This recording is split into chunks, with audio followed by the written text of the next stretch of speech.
ശബരിമലയിൽ പുണ്യദർശനത്തിനായുള്ള നീണ്ട ക്യൂ ഇന്നും തുടരുന്നു. മണ്ഡലപൂജയ്ക്ക് ദിവസങ്ങൾ ബാക്കി നിൽക്കെ സ്പോട്ട് ബുക്കിംഗിൽ വലിയ വർധനയാണുള്ളത്. ഭക്തരെ ചെറു സംഘങ്ങളായി കടത്തിവിട്ടുകൊണ്ടാണ് ഇപ്പോൾ തിരക്ക് നിയന്ത്രിക്കുന്നത്. 80,000-ഓളം ഭക്തർ ഇന്നലെയും ശബരിമലയിലെത്തി. അതേസമയം പരമ്പരാഗത കാനനപാതയിലൂടെ എത്തുന്ന ഭക്തർ എൻട്രി പാസുമായി എത്തി സുഗമമായ ദർശനം നടത്തുന്നുണ്ട്. മനോജ് ചേരുന്ന വിവരങ്ങളുമായി. മനോജ്, ഇന്ന് സന്നിധാനത്തു നിന്നുള്ള വിവരങ്ങൾ എന്താണ്?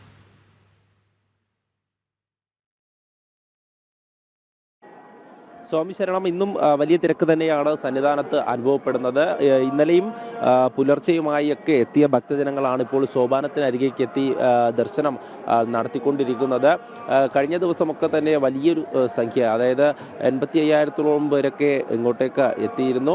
ഇന്ന് പുലർച്ചെ 5 മണി വരെയൊക്കെ 20,000-ത്തിലധികം ഭക്തരാണ് ശബരിമലയിലേക്ക് എത്തിയിട്ടുള്ളത്. അത്തരത്തിൽ ഓരോ ദിവസത്തെയും കണക്ക് വലിയ തരത്തിൽ തന്നെയാണ് ഈ മണ്ഡലകാലത്ത് നമുക്ക് അറിയുവാൻ സാധിക്കുന്നത്.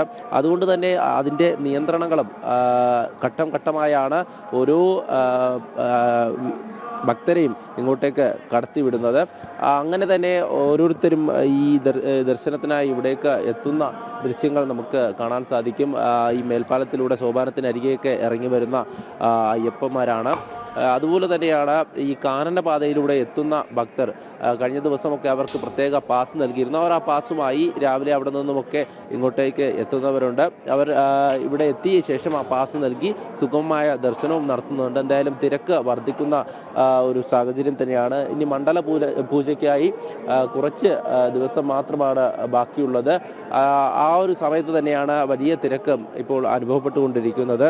എന്തായാലും കഴിഞ്ഞ ദിവസമൊക്കെ നമ്മൾ റിപ്പോർട്ട് ചെയ്തിരുന്നു, മരക്കൂട്ടം വരെയൊക്കെ തന്നെയാണ് ഈ ക്യൂ നീണ്ടത്. 6-7 മണിക്കൂർ ഭക്തർ അങ്ങനെ ഈ 18-ാം പടിക്ക് താഴെ ക്യൂ നിൽക്കേണ്ടി വന്നു എന്നുള്ളതാണ്. അത്തരത്തിൽ വലിയൊരു തിരക്ക് അനുഭവപ്പെടുമ്പോഴും ഈ സ്പോട്ട് ബുക്കിങ്ങിലെ വർധനമാണ് അങ്ങനൊരു തിരക്കിലേക്ക് കൊണ്ടുപോയത് എന്നുള്ള കാര്യം തന്നെയാണ് പോലീസ് ഉദ്യോഗസ്ഥരടക്കം പറയുന്നത്. അതായത് ഓൺലൈൻ ബുക്കിങ്ങിലൂടെ സ്ലോട്ട് കിട്ടാത്തവരൊക്കെ തന്നെയും സ്പോട്ട് ബുക്കിങ്ങിലാണ് വന്ന് രജിസ്റ്റർ ചെയ്തുകൊണ്ട്, അതായത് 10,000-ത്തിലധികം വർധനവ് ഉണ്ടായി എന്നുള്ള കാര്യം തന്നെയാണ്.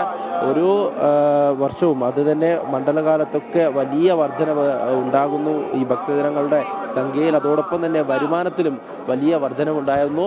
എന്തായാലും ഓരോ അയ്യപ്പന്മാരും അങ്ങനെ ആ പടിയിറങ്ങി അയ്യപ്പൻ്റെ തിരുസന്നിധിയിലേക്ക് എത്തുന്ന ദൃശ്യങ്ങളാണ്. ആ കുഞ്ഞയ്യപ്പന്മാരും കുഞ്ഞു മാളികപ്പുറങ്ങളും എല്ലാവരും ഒരേ മനസ്സോടെ അങ്ങനെ അയ്യപ്പനരികിലേക്ക് എത്തിക്കൊണ്ടിരിക്കുകയാണ്. ഇന്നും നിയന്ത്രണങ്ങളിൽ കൃത്യമായും നിർദ്ദേശം പോലീസ് നൽകിയിട്ടുണ്ട്. അതായത് കഴിഞ്ഞ ദിവസമൊക്കെ തന്നെ ഈ ആംബുലൻസ് വരുമ്പോഴും അല്ലാതെ മറ്റ് അടിയന്തര ഘട്ടങ്ങളിലുമൊക്കെ ഈ ഭക്തരുടെ തിരക്ക് നിയന്ത്രിക്കാനാവാത്ത വിധത്തിലേക്ക് കടന്നിരുന്നു. പോലീസിൻ്റെ ഭാഗത്തു നിന്നുള്ള അലംഭാവം തുടർന്നിരുന്നു എന്നുള്ള കാര്യം അപ്പോൾ കൃത്യമായുള്ള നിർദ്ദേശം പോലീസ് ഉദ്യോഗസ്ഥർ കൊടുത്തിട്ടുണ്ട് എന്നുള്ള കാര്യമാണ് നമ്മളോട് അറിയിച്ചിട്ടുള്ളത്. എന്തായാലും ഭക്തർ ഒരുപാട് നേരം അങ്ങനെ കാത്തു നിൽക്കേണ്ട സാഹചര്യം കഴിഞ്ഞ ദിവസമൊക്കെ ഉണ്ടായിരുന്നു. ഇന്നും അത് തന്നെയാണ്. നമുക്ക് ആ ക്യൂ ശ്രദ്ധിച്ചാൽ മനസ്സിലാകും.